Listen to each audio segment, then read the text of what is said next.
Hello, and welcome to the overview of marketing discussion. Um, we're going to look at two things in this particular discussion. We're going to look at definition of marketing and some of the key aspects associated with marketing. And the second thing we're going to look at is the marketing macro environment. And the macro environment refers to factors that influence an organization's behavior, but over which an organization has limited, if any, control. So, not to get way ahead of ourselves, but something like the economic environment. So, a country's economic environment, the world's economic environment, has tremendous implications for an individual organization, but an organization really can't do much to influence what's going on in either its home country's economy or the global economy. So we'll get back to that later on in this discussion. So the first thing we're going to look at is a definition of marketing. I'm going to use my wonderful reading glasses to sure sign of age, right? To read the definition that's in the book, and then we'll talk about some aspects of marketing as pointed out in Exhibit 1.1 of your textbook. So marketing is the activity, set of institutions and processes for creating, communicating, delivering, and exchanging offerings that have value for customers, clients, partners, and society at large. So again, marketing is the activity, set of institutions and processes for creating, communicating, delivering, and exchanging offerings that have value for customers, clients, partners, and society at large. And that's a definition from an organization known as or a group known as the American Marketing Association, also referred to as the AMA. And you got to be really careful sometimes when you use abbreviations because AMA, you might be aware, also stands for the American Medical Association.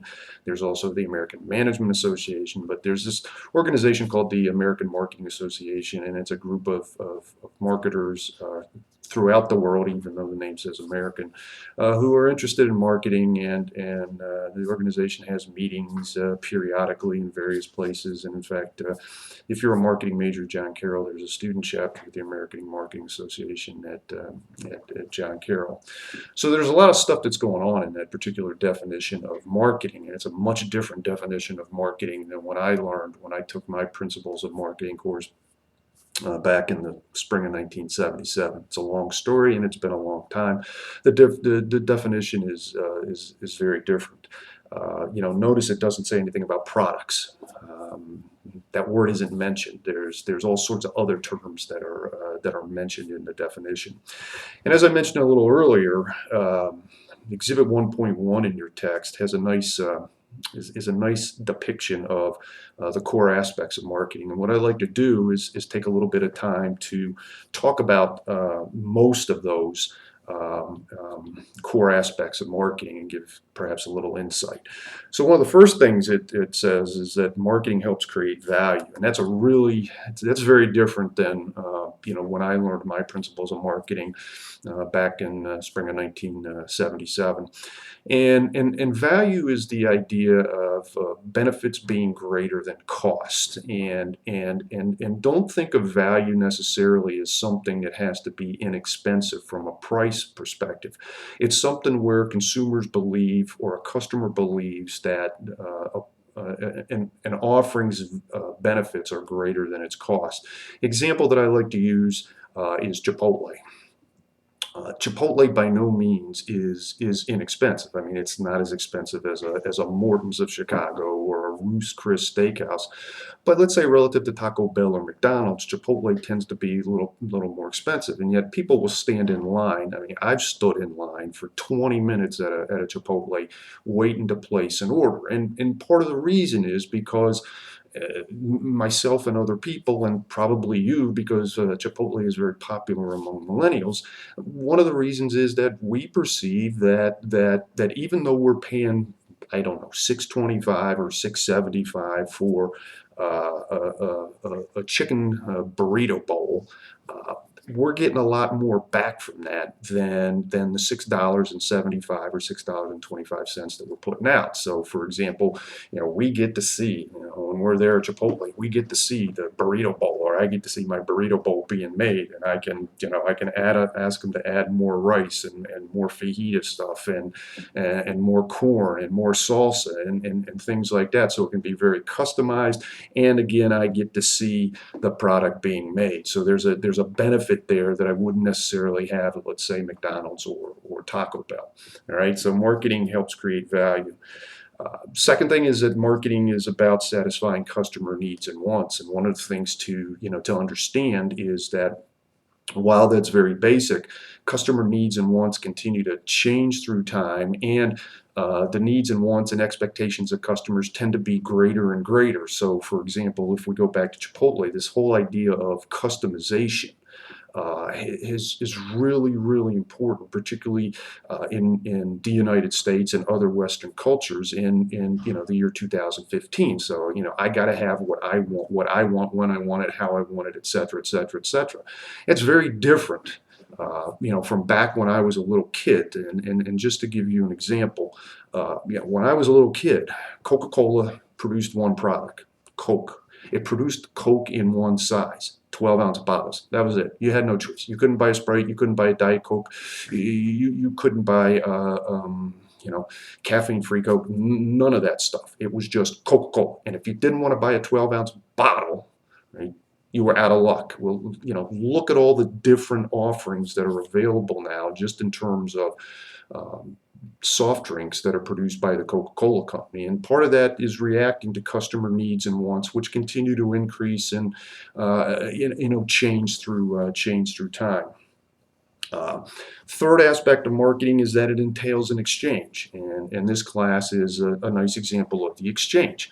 Right, one of the things that you're doing is you're paying money in order to learn about marketing. Right, I'm getting paid to allegedly help you learn about marketing. So marketing entails an exchange of some sort.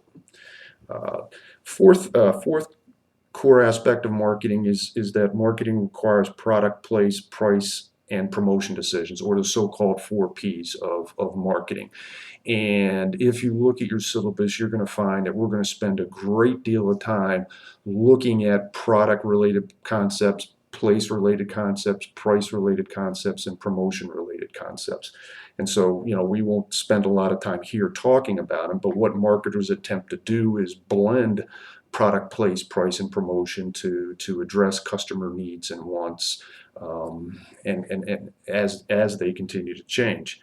And then another core aspect of marketing is that it can be performed both by individuals and organizations.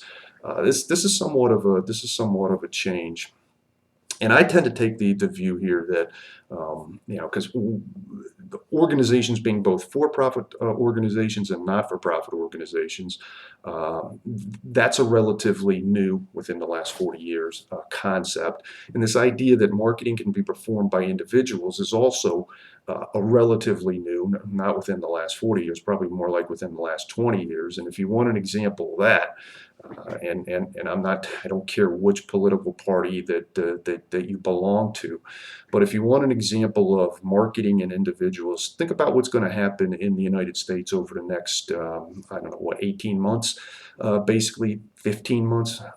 We have a presidential election coming up in 2016. And the various presidential candidates are going to try to position themselves to convince people, right, that they are the person that should get the vote for president of the United States. So in essence, what somebody is going to be doing, whether it's Mr. Bush or Mrs. Clinton or Mr. Walker or whoever, they're trying to convince people that their particular brand is what somebody should want in a president of the United States. Okay, so that's a quick and dirty overview of marketing, and so now the next thing we'll spend a little bit of time on is talking about the marketing macro environment. I have my nice little cheat sheet here to remind me of what I need to talk about. So if I glance down, don't think I'm not paying attention to you. And in your book, in chapter 5, your book has kind of an awkward acronym that it uses. It uses CD STEP, and I don't, it's okay. I don't necessarily like it. I prefer to use a shorter and maybe a more memorable acronym, which I refer to as PEST, P-E-S-T. Um, P standing for political, E standing for economic, S standing for sociocultural, and T standing for technology. And then we'll look at each one of those, or we'll talk about each one of those briefly in the remaining time that we have. So one of the things that the first thing that we'll talk about is the P, or political. And the political encompasses, in the way that I present this, the political encompasses both politics as well as regulatory stuff. And they're different, but they're related. So that, for example, in this country, there are two primary political parties. There's the Republicans and there's the Democrats. And as a generalization, Republicans tend to be more business friendly, and Democrats tend to be more labor friendly. And that gets played out in terms of the kinds of regulations that are either approved or not approved when Republicans are in power or Democrats are in power. So when you see Republicans in power in this country, you'll see a kind of a lessening, or maybe not as many regulations. And if there are regulations, they're going to be regulations that tend to be more business friendly than not. Conversely, what you'll see with Democrats is you'll see stuff that will be more environmentally friendly, will be more worker friendly. So that has an implication, because, as I like to tell people, regulations cost money. So anything that's regulated has a cost, and that, from a marketing perspective, is important, because anything that has a cost should be reflected in the price of a product. Again, one of the four P's. So the more regulation there is, perhaps the higher the price of the product. All right. So that's political. There's also the economic environment. There's a lot of stuff that the economic environment encompasses. You can look at things like, what's going on overall in the economy of a particular country or a particular state or a particular region. So, for example, one of the things that you learned about in Econ 201 and 202 was gross domestic product, the value of all goods and services produced in a country in a particular year. And from a business perspective, you want a positive gross domestic product change from one quarter to another, 1 year to another, because that basically means that things are growing, and if things are growing, that generally provides you more opportunities than if there's a contraction in GDP.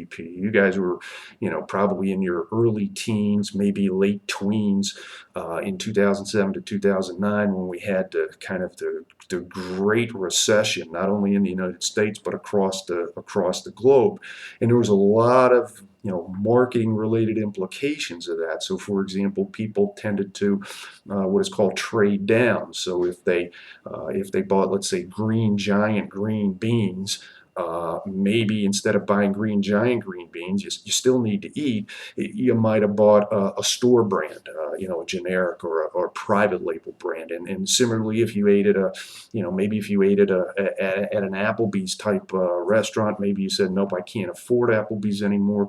Let me go to McDonald's. Let me go to a Chipotle or something of that nature. So the overall economic conditions represented by GDP is important. I mean, and individual organizations can't really do a lot to influence that, but that certainly has an impact on what an organization does. Inflation rate is another thing, right? The rate of inflation. I remember back in the late 2000s and the early 2000 teens, Zimbabwe, the country of Zimbabwe, had incredible, I mean, when I say incredible inflation rates, I'm talking like $11 million, 11 million% a year inflation. And that's a mind-boggling number. And you say, well, what does that mean? Well, it means that basically something that cost you $1, let's say $1 at the beginning of the year, would cost you $11 million at the end of the year. And from a marketing perspective, how do you price a product? Right? If there's that kind of inflation, how do you price the product? And more importantly, from a consumer perspective, how do you pay for the product? right? And so there's a lot of, so inflation has an impact as well. And again, an individual organization can't really have an influence on the inflation rate. S stands for sociocultural, and there's a lot of stuff that goes on with sociocultural. So part of sociocultural, and this ties in with the stuff in your book, is the demographics of a country, a region, whatever, and that can have an influence as well. So in this country, for example, the average age is getting a little older, and there's a lot more people in the over 65 age group than there was 50 years ago, and that has implications for marketing because people over 65 have different needs and wants than people who are in their 20s or 30s. I mean, if you're over 65, oftentimes, if you were married and had children, your children are grown, they're no longer living at home, right? When you're in your 20s and 30s, you might have, younger children. And so kind of the things you're buying, the things that you do are going to be much different than when you're, let's say, in your 60s or 70s when, you don't have those kinds of financial obligations. There's other aspects of sociocultural stuff as well. I mean, one of the things that's happening in this country, in the United States, is that people are waiting longer to get married, and so one of the implications of that is that if you wait longer to get married, you might not have as many children. Right. And if you wait longer to get married, you might have more money when you get married, so you can have a nicer wedding ceremony, right? Or a reception or whatever. So we've talked about political, we've talked about economic, we've talked about socioculture, and the last is technology. And one of the reasons I like the technology to be at the end is because it provides a nice segue into the next major topic that we're going to look at, which is the marketing in the 2010s. But technology has changed dramatically and continues to change dramatically, and has a big influence on how organizations do business. And if you just look at something as simple as a cell phone or whatever you want to call that thing, you weren't alive when the cell phone was introduced, and I'm assuming that you weren't alive when the cell phone was first introduced. The cell phone was first introduced in 1984, so a little over 30 years ago. And you probably aren't aware that the cost of the cell phone, the cost of the first cell phone, just for the device itself, was nearly $4,000. That didn't include any service plans. And what you also have to understand is when the cell phone first came out, there weren't a lot of cell towers, which meant that the service was really spotty. So if you ever see a movie from the 80s or the early 90s, one of the things that might stick out to you is these huge cell phones. They were really big. And the fact that you might have people going, "Can you hear me? Can you hear me? Can you hear me?" Because the cell phone service was really sporadic. It's a very different beast now. Nobody's paying $4,000 for a cell phone. In fact, we've gotten to a point where in some situations, if you buy a certain service plan, you get a cell phone for free. So we can talk a lot more, and we will talk a lot more about technology throughout the remainder of the course, but PEST, political, economic, sociocultural, and technological environments, are factors that impact organizations, but over which an organization has very little influence, right? So the clock on the wall tells me I'm about 18 and 2/3 minutes, so I'll stop there and see you down the road. Bye.